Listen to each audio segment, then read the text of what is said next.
Selamat siang, salam sejahtera buat kita semua.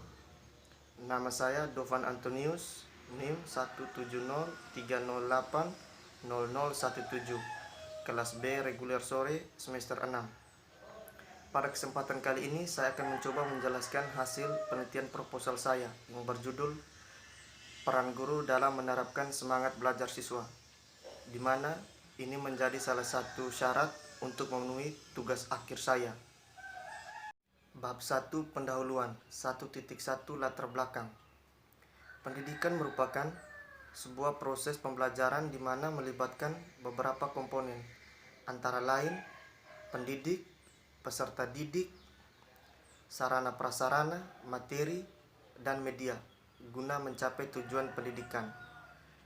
Setiap komponen saling berkaitan dan saling melengkapi satu sama lain. Jika salah satu komponen tidak ada, maka proses pendidikan tidak akan berjalan.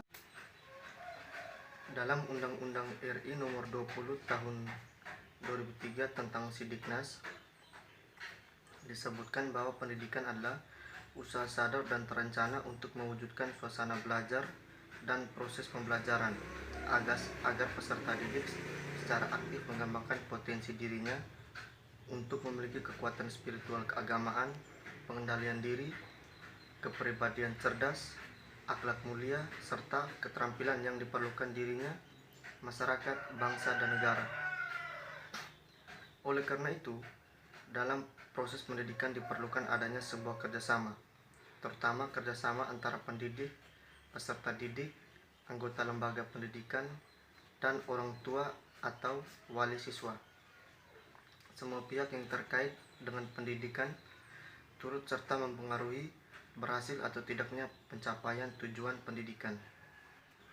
Dalam Undang-Undang Nomor 20 Tahun 2003 tentang Sistem atau Tujuan Pendidikan Nasional, Pasal 3, pendidikan nasional berfungsi mengembangkan kemampuan dan membentuk watak serta peradaban warga yang bermartabat dalam rangka mencerdaskan kehidupan bangsa, bertujuan untuk mengembangkan potensi peserta didik agar menjadi manusia yang beriman dan bertakwa kepada Tuhan Yang Maha Esa, berakhlak mulia, serta berilmu, cakap, kreatif, mandiri, dan menjadi warga yang demokratis dan bertanggung jawab. Tujuan pendidikan nasional yang telah diuraikan di atas, salah satunya adalah bertujuan untuk mengembangkan potensi peserta didik agar mampu mencetak generasi yang berprestasi.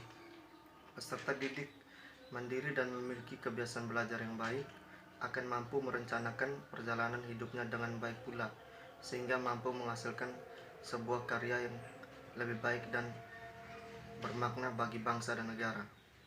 Tercapainya tujuan pendidikan di Indonesia tidak dapat dilepas dari proses belajar di sekolah, sebab sekolah merupakan salah satu pelaksana pendidikan yang dominan dalam keseluruhan proses pendidikan, di samping keluarga dan masyarakat. Tercapainya tujuan pendidikan merupakan salah satunya adalah yang terlihat dari prestasi belajar yang diraih siswa. Dengan prestasi yang tinggi, para siswa mempunyai indikasi pengetahuan yang baik. Prestasi belajar siswa merupakan output dari proses belajar.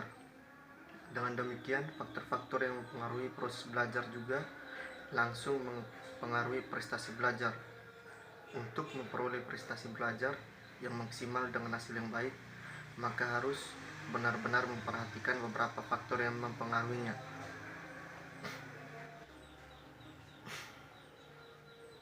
Menurut Slaminto, faktor-faktor yang mempengaruhi prestasi belajar dapat digolongkan ke dalam dua golong, yaitu faktor intern yang bersumber pada diri siswa dan faktor ekstern yang bersumber dari luar diri siswa.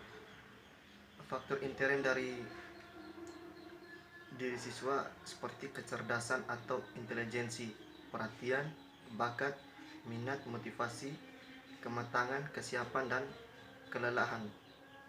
Sedangkan faktor ekstern terdiri dari lingkungan keluarga, lingkungan sekolah, dan lingkungan masyarakat. Salah satu faktor yang mempengaruhi prestasi belajar siswa adalah motivasi. Dengan adanya motivasi, siswa akan belajar lebih keras, ulet, tekun, dan memiliki konsentrasi penuh dalam proses pembelajaran. Dorongan motivasi dalam pembelajaran merupakan salah satu hal yang diperlukan dalam upaya pembelajaran di sekolah. Menurut Atkinson, motivasi seorang ditentukan oleh dua faktor, yaitu harapan terhadap suatu objek dan nilai dari objek itu. Semakin besar harapan seorang terhadap suatu objek dan semakin tinggi nilai objek itu bagi orang tersebut, maka makin besar pula motivasinya. Motivasi belajar dapat timbul karena faktor intrinsik berupa hasrat dan keinginan berhasil dan dorongan kebutuhan belajar, harapan akan cita-cita. Sedangkan faktor ekstrinsiknya adalah penghargaan, lingkungan belajar yang kondusif, dan kegiatan belajar yang menarik. Dari beberapa penjelasan mengenai betapa pentingnya motivasi dalam proses pembelajaran, maka perlu ada perhatian khusus terhadap motivasi yang dimiliki oleh siswa. Terlebih seorang guru yang harus benar-benar memahami motivasi belajar yang dimiliki siswa. Harus ada tindak lanjut dari guru apabila siswa memiliki motivasi belajar yang rendah. Guru harus mampu mendorong atau memotivasi siswanya agar bisa belajar dengan baik dan mampu menghasilkan prestasi belajar yang baik pula. Dalam dunia pendidikan, seorang guru mempunyai peran yang sangat besar bagi seorang anak dalam belajar.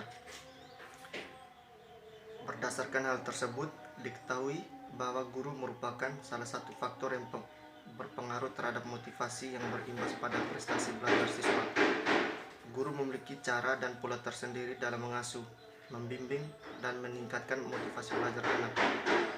Cara dan pola tersebut tentu akan berbeda antara satu guru dengan guru yang lainnya.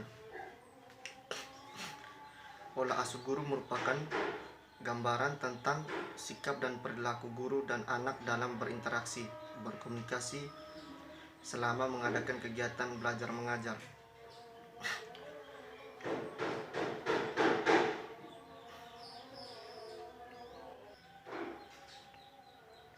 Guru juga memiliki peranan penting bagi berkembangnya pribadi anak, baik sosial, emosional maupun intelektualnya. Pada diri anak akan tumbuh motivasi, kesadaran dirinya, dan identitas, skill, serta kekuatan kemampuan-kemampuannya, sehingga memberi peluang untuk sukses belajar. Identitas gender yang sehat, perkembangan moral dan dengan nilainya, dan kesuksesan dalam keluarga dan kerja karirnya. Terhadap semua itu, pengaruh peran guru yang paling kuat adalah prestasi belajar anak dan hubungan sosial yang harmonis.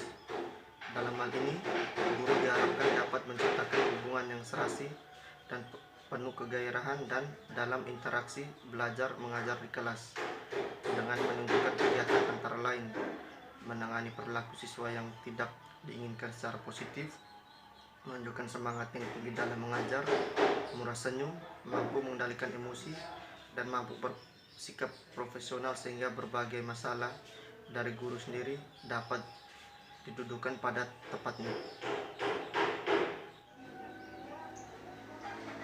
Bab 2 Kajian Pustaka.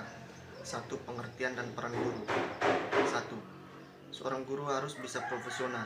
Di mana ia berada, maka ia harus bisa menghasilkan diri dengan baik terhadap keadaan apapun. Guru adalah pendidik profesional dengan tugas utama mendidik, mengajar, membimbing, mengarah, melatih, menilai, dan mengevaluasi peserta didik pada pendidikan anak usia dini, jalur pendidikan formal, pendidikan dasar, pendidikan menengah. Seorang guru yang tidak bersedia belajar tak mungkin kerasan dan bangga menjadi guru. Kerasan dan kebanggaan atas kegunaannya adalah langkah untuk menjadi guru profesional. Dengan begitu, guru tidak hanya menuntut siswanya dalam belajar, namun juga membimbing siswanya melakukan perubahan sikap agar menjadi lebih baik. Sehingga guru tidak hanya fokus mengajar saja, melainkan juga fokus untuk mendidik. Terlepas dari semua persoalan yang rumit yang harus dihadapi dalam hidup kesehariannya, guru tetaplah sosok penting yang cukup menentukan dalam proses pembelajaran. Walaupun sekarang ini ada berbagai sumber belajar alternatif yang lebih kaya, seperti buku, jurnal, internet, dan lainnya. Namun, guru tetap menjadi kunci utama optimalisasi sumber-sumber belajar yang ada.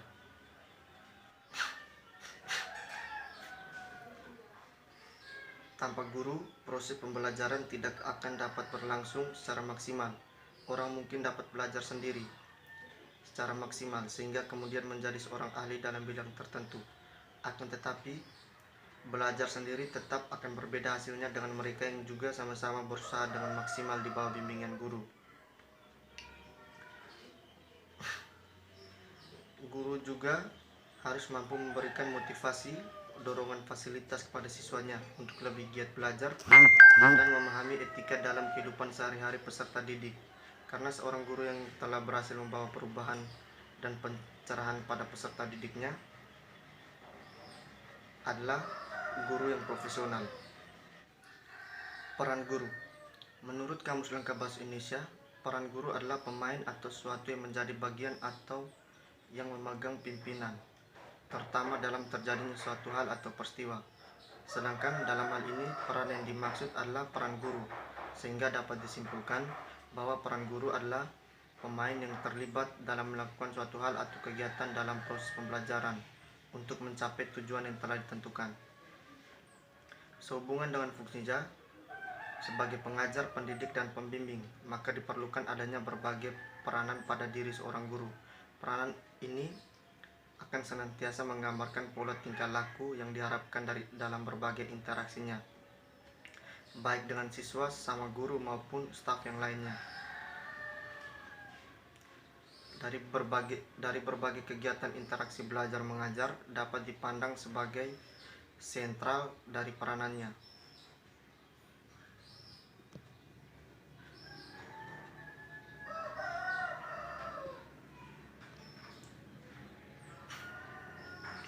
Dari semua proses pembelajaran, mulai perencanaan hingga evaluasi pembelajaran, profesi guru memiliki banyak peran.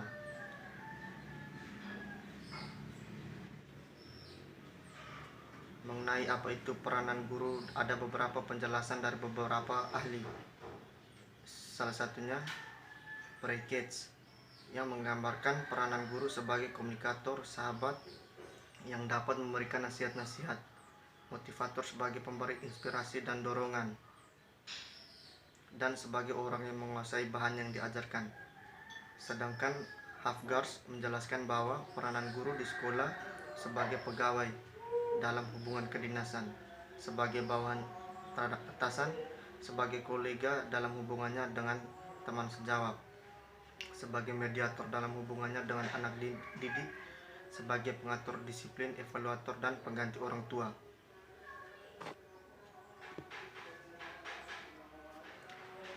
Kemudian James W. Brown mengungkapkan bahwa tugas dan peran guru antara lain menguasai dan mengembangkan materi pelajaran, merencanakan dan mempersiapkan pelajaran sehari-hari, mengontrol dan mengevaluasi kegiatan siswa secara lebih terperinci. Ada beberapa peranan guru dalam proses pembelajaran. Yang pertama, guru sebagai demonstrator. Dengan peranannya sebagai demonstrator atau pengajar, guru hendak senantiasa menguasai bahan atau materi pelajaran yang diajarkan serta senantiasa mengembangkan dan meningkatkan kemampuannya. Tentu merupakan sebuah kenaifan manakala materi yang diajarkan kepada murid tidak dikuasai dengan baik, apalagi materi yang diajarkan akan senantiasa berkembang secara cepat.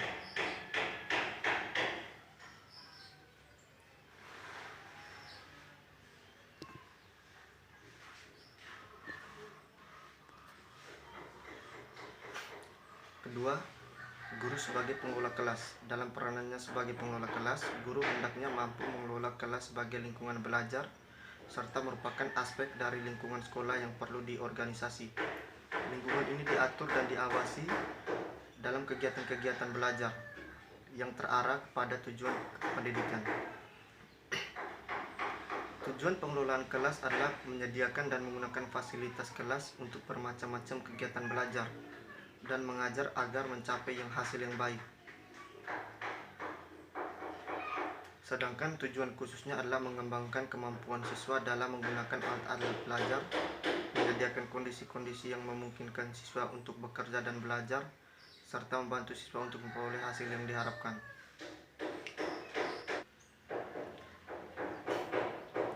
Ketiga, guru sebagai mediator dan fasilitator.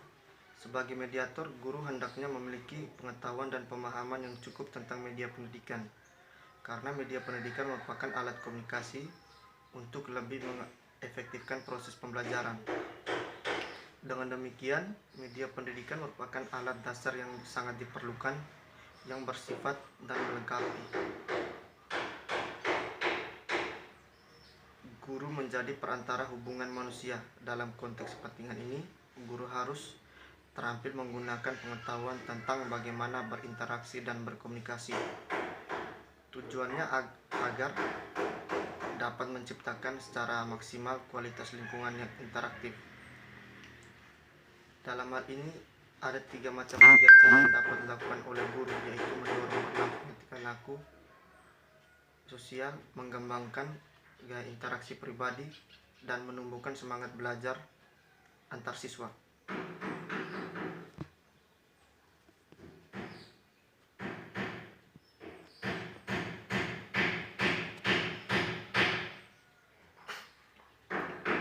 Keempat, guru sebagai motivator. Dalam proses pembelajaran, motivasi merupakan salah satu aspek dinamis yang sangat penting. Sering terjadi siswa yang kurang berprestasi bukan disebabkan oleh kemampuannya yang kurang, tetapi karena tidak adanya motivasi dalam belajar, sehingga ia tidak berusaha untuk mengarahkan segala kemampuannya. Dengan demikian guru dituntut untuk lebih kreatif dalam mengembangkan semangat belajar siswa. Di antaranya dengan memperjelas tujuan yang ingin dicapai, membangkitkan minat siswa, menciptakan suasana belajar yang menyenangkan. Serta guru juga harus memberikan pujian yang wajar terhadap setiap keberhasilan siswa.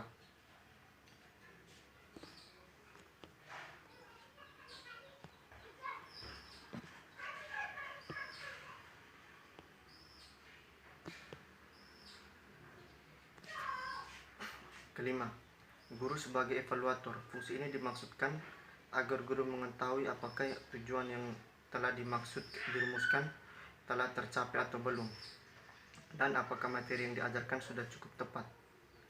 Dengan penilaian guru dapat mengklarifikasikan apakah seorang siswa termasuk kelompok siswa yang pandai, sedangkan kurang atau cukup baik di kelasnya jika dibandingkan dengan teman-temannya.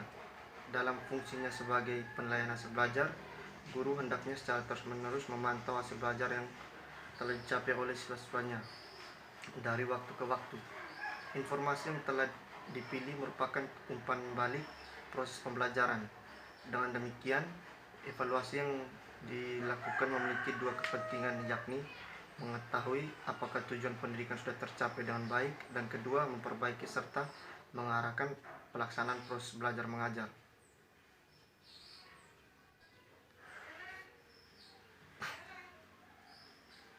Kedua, motivasi belajar. Pengertian motivasi. Motivasi dapat diartikan sebagai tenaga pendorong atau penarik yang menyebabkan adanya tingkah laku ke arah tujuan tertentu. Menurut McDonald, motivasi adalah perubahan energi dalam diri seorang yang ditandai dengan munculnya feeling dan didahului dengan tanggapan terhadap adanya tujuan. Motivasi dapat juga dikatakan serangkaian usaha untuk menyediakan kondisi-kondisi tertentu sehingga seorang mau dan ingin melakukan sesuatu, dan bila ia tidak suka maka akan berusaha untuk meniadakan atau menghilangkan perasaan tidak suka ini. Jadi motivasi itu dapat dirangsang oleh faktor dari luar, tetapi motivasi itu adalah tumbuh dalam diri seseorang. Dalam kegiatan belajar, motivasi dapat dikatakan sebagai keseluruhan daya penggerak di dalam diri siswa yang menimbulkan kegiatan belajar, yang menjamin kelangsungan dari kegiatan pembelajaran dan memberikan arah pada kegiatan belajar, sehingga tujuan yang dikehendaki oleh subjek belajar itu dapat tercapai. Motivasi belajar adalah faktor psikis yang bersifat non-intelektual. Peranannya yang khas dan membutuhkan gairah, merasa senang dan semangat untuk belajar. Siswa yang memiliki motivasi kuat akan mempunyai banyak energi untuk melakukan kegiatan belajar. Ada beberapa pengertian motivasi belajar menurut pakar pendidikan. Menurut Suryadi Surabarta, Motivasi adalah keadaan yang terdapat dalam diri seorang yang mendorongnya untuk melakukan aktivitas tertentu guna pencapaian suatu tujuan. Kedua, motivasi merupakan fenomena kejiwaan yang mendorong seorang untuk bertingkah laku demi mencapai sesuatu yang diinginkan atau yang dituntut oleh lingkungannya. Dan yang ketiga, motivasi adalah keinginan, dorongannya yang timbul pada diri seorang baik secara sadar maupun tidak sadar.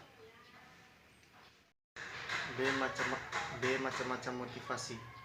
Membahas mengenai macam-macam atau jenis motivasi dapat dilihat dari berbagai sudut pandang. Yang pertama, motivasi dilihat dari dasar pembentukannya, yaitu motivasi bawaan, yaitu motif yang dibawa sejak lahir. Jadi motivasi itu ada atau muncul tanpa harus dipelajari. B. Motif yang dipelajari, yaitu motif-motif harus dipelajari terlebih dahulu.